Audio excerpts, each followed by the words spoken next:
kulanti wacan oo wanaagsan daawadayaal idil ahaantiinba kusoo dhawaada waa barnaamijka isboortiska ee degmada Balad Xaawo. liigii degmada Balad Xaawo ka socday ayaa galabta la dheelay ciyaartiisii saddexaad, ciyaartaas oo isku aadeen kooxda Hormuud iyo kooxda Elman. ciyaar aad iyo aad u xiiso badan ayay soo bandhigeen walow ay fursado badan iska cuneen kooxda Hormuud. ciyaarta ayaa waxay ku bilaabatay ciyaar aad iyo aad u adag oo galabta ay ku gacan sareysay kooxda Hormuud ayaa 4 gool la gashay shabaqa oo birta ku dhufatay, halkaas oo aan dhihi karno difaacu aad iyo aad ayuu gadaal shabaq uga ahaa.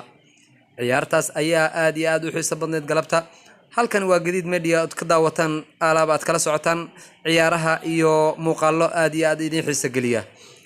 galabta ayaa ciyaartani waxay ku soo idlaatay ciyaar eber iyo eber, halkaas oo la isla aaday goolkulaadkaas oo ay ku soo baxday kooxda Elman oo ay ku hartay kooxda Hormuud markii ay ciyaaryahano aad iyo aad u tayo badnaa ay penaltidii ku fashilmeen. halkani ka daawo ciyaarta penaltidii socotay.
محاونيو